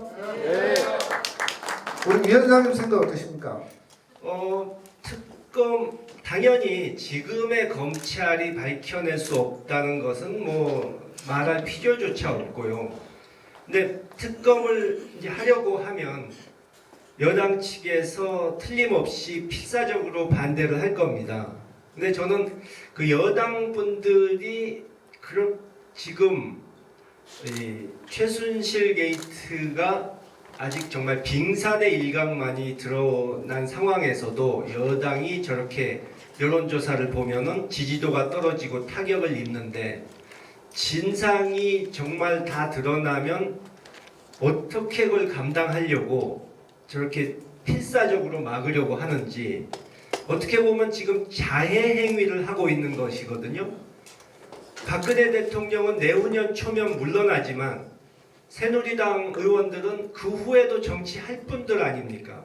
근데 뒷일을 어떻게 감당하려고 저러는지 저는 잘 이해가 안 가고, 일시적으로 특검을 막으려고 하면 뭐 성공할 수도 있겠지만 제가 보기에는 그동안 제가 입수한 정보로 판단하자면 워낙 많은 언론인들이 지금 최순실 게이트의 진상을 캐고 있고, 또 이 최순실 씨란 분이 그동안에 너무 그러니까 뒷일을 걱정 안 하고 안하무인격으로 행동하면서 증거를 여기저기다 다 흘리고 다녔기 때문에 진상이 드러나는 것은 시간 문제이라고 저는 생각합니다. 예, 여러분도 잘 알고 계시는 낙곰수의 주진우 기자, 악마의 기자, 끝까지 물고 늘어지는 우리 주진우 기자께서 어제인가요? 이렇게 보면 이거는 이제 시작에 불과하다. 아마 조만간 30조 정도 되는 게이트가 터질 것 같다라고 예언을 했습니다. 한번 두고 봐야죠. 그 전에 손을 들고 특검을 하고 뭐 이러면 되는데 우리 박근혜 대통령 그럴 가능성이 좀 없어 보이는 것 같아요. 일단은 이렇게 공개석상에서 얘기하긴 좀 뭐하지만 그 비서들의 대면 보고조차도 지금 안 받는다고 그러시고요. 그리고 좀 정신적으로 좀 이렇게 정치적 공세라고 얘기하고 그냥 쌩까버리는 대통령은 처음 봤거든요. 여러분들 어떻게 생각하십니까? 상식이 통합니까? 네. 저는 사실 이명박 대통령은 원래부터 이 장사꾼 기질을 타고난 분이고 이 재물을 탐하는 그런 성격이란 걸 알았기 때문에 뭐 사자방 비리니 뭐니 이런 얘기 나왔을 때 전혀 뭐 놀랍지가 않았고 이미 옛날부터 알고 있었지만, 박근혜 대통령의 경우는 이제 권력욕은 있고 또 다른 여러 가지 문제가 많은 것은 있지만 혼자 조용히 살던 사람이라 이 물질적인 것에 대한 욕심은 크게 안 부릴 것이다. 자기 측근을 내세워서 그런 짓을 하지는 않을 것이다 라고 처음에 생각을 했었는데, 이제 뭐 설마가 사람을 잡는다고 정말 큰 사고를 낸 거죠. 그렇기 때문에 사실 최순실 게이트의 끝이 어딘지 저도 짐작하기가 정말 어렵고, 이게 다 드러나면 정말 어떤 모습일까 상상만 해도 끔찍합니다. 예. 우리 국민들이 다 부담해야 된다는 것이 너무나 슬픕니다. 그것이 그런 것들을 우리 국민들이 부담한다는 것이 너무나 슬픈 일입니다. 내년에 정권 교체 해야 되겠죠? 네. 여러분들도 함께 해주실 거죠? 네.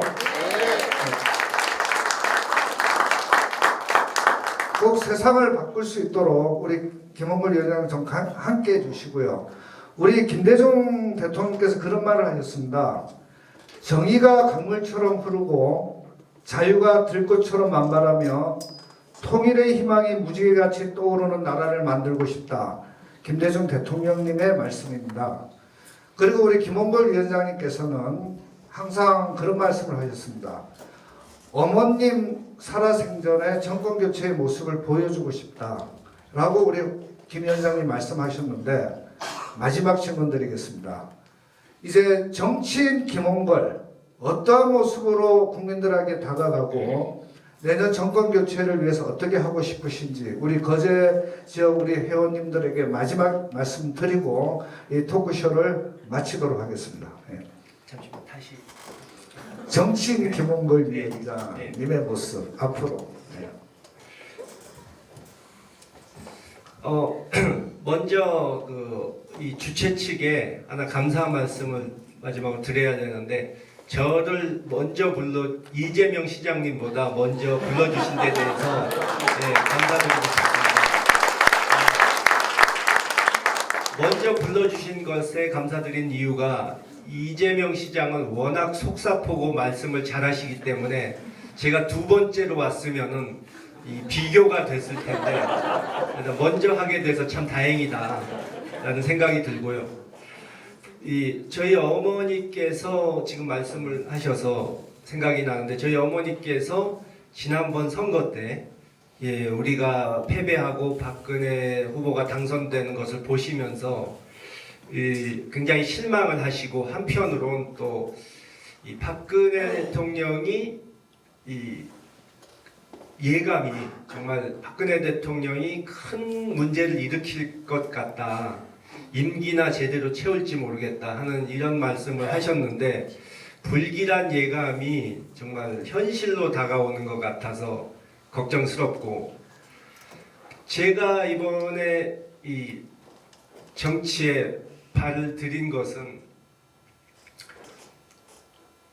처음에 이제 들어섰을 때는 그저 아까 말씀드린 대로 이 국가적인 위기 상황을 외면한 채 국민을 분열시키는 여당과 대통령이 또 총선에서 이 야당 분열로 인한 어부지리로 다수 의석을 차지하면 이 국가에 어떤 재앙이 닥칠까 두려웠기 때문에 나선 것입니다.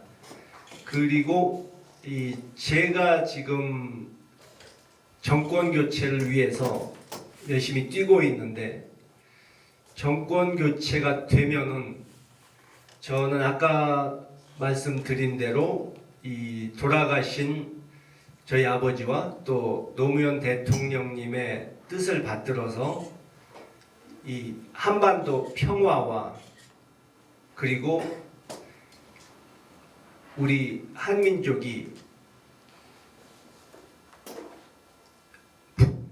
남북이 하나로 뭉쳐서 이 중국, 유럽 이렇게 대륙으로 뻗쳐나가는 시대를 만드는 그것과 또 대내적으로는 우리 사회가 그런 종북몰이니 이 색깔론이니 하는 이런 갈등과 분열의 사회가 아니고 다른 사람과의 이 차이, 다른 의견을 이해하고 받아주고 존중해주는 개방된 사회, 열린 사회로 바꿔보는 것이 저의 희망입니다. 그런 사회가 올 때까지 최선을 다해서 노력을 하겠습니다. 감사합니다.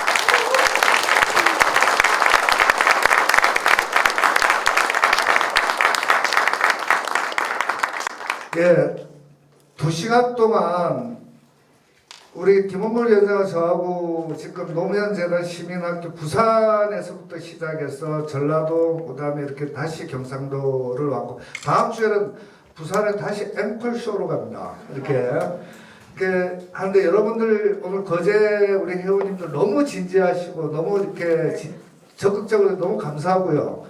2시간이 금방 다 지나갔습니다. 못다한 얘기는 이따가 뒤풀이해서 좀 할 수 있도록 그렇게 하고요. 질문 혹시 있으면 한두 분만 잠깐만 시간이 너무 많이 지나서 혹시 예. 반갑습니다. 저는 선거에서 이기려면 수개표가 중요하다고 보는데 저는 이명박 박근혜 부정선거가 개표 조작으로 그걸로 인해서 문재인 후보가 대통령 당선증을 빼앗겼다고 보거든요. 박근혜는 선거 사범이고 근데 어째서 당 차원에서 강력하게 소수 수개표를 요구하지 않는지 그게 아주 궁금합니다. 네. 예, 이 부분은 제가 좀 대답을 해야 되겠습니다.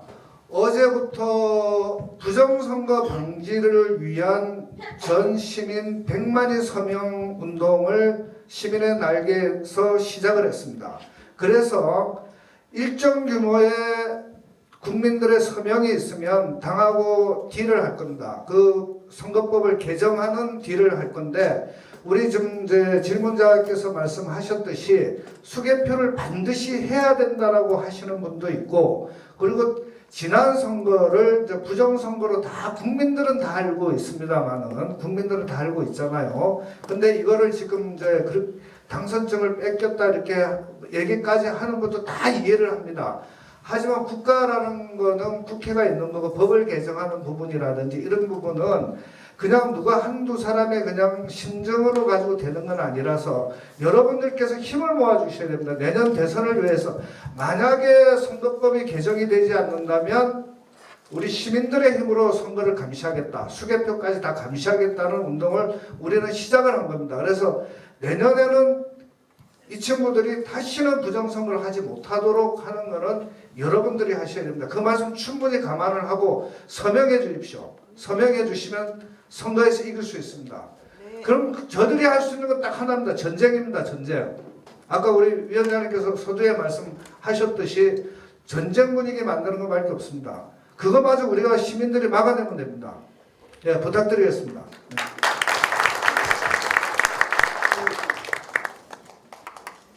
말씀 잘 들었습니다.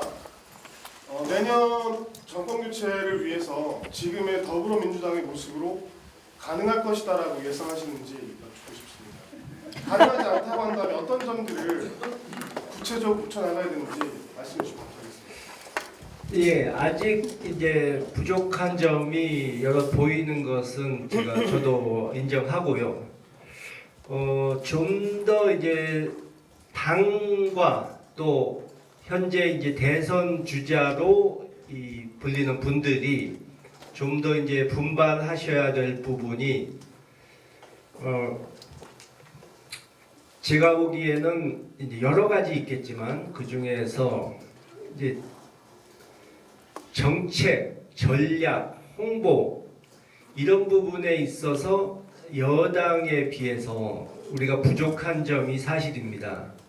그렇기 때문에 그런 부분은 이제 유능한 인재들을 많이 모으고 또 예산을 그런데 집중적으로 써가지고 그런 부분을 지난 총선 때 그런 주먹구구식 선거 운영이 아니고 훨씬 더 강화해야 된다고 생각하고요. 특히 이제 이 선거라는 것은 대선이라는 것은 인물 싸움이기 때문에 당 못지않게 이 후보들이 이 좋은 모습을 국민들께 보여드려야 하는데 요즘 뭐 이제 언론에서는 흥행이 돼야 한다. 뭐 재미있는 경선이 돼야 한다. 뭐 이런 식으로 하는데 이 대선 주자라고 나온 분들이 다 국민들 눈높이에 좀 못 미치고 거기서 거기다 도토리 키재기다 이런 소리를 듣는다면은 이 경선이 흥행이 된다 하더라도 비슷비슷하게 끝까지 아슬아슬하게 가는 그런 흥행이 된다 하더라도 사실 그건 의미가 없는 겁니다. 그렇기 때문에 이 대선 후보로 나오신 분들이 스스로를 좀 업그레이드하는 모습을 보여주셔가지고 이 훌륭한 인재들로 참모진을 만들고 또 이 정책이라든가 전략 이런 부분에서도 한 단계 높아져야 될 것이고 특히 아까 말씀드린 것처럼 지금 일단 최우선적으로 지금 박근혜 정권에 대해서 이 분노하는 민심 그 민심을 제대로 읽고 그분들과 이렇게 코드를 맞추고 그 분노하는 그 유권자들에게 나도 여러분들과 함께 분노하고 있다. 여러분들의 여망이 무엇인지 알고 있다 하는 것을 제대로 알려야 된다고 생각합니다. 예, 시간이 너무 많이 지나서 이거로 마치고요. 혹시 꼭 물어보고 싶은 분은 개인적으로 와서 물어보시기 부탁합니다. 오늘 이렇게 자리를 만들어서 너무 감사합니다.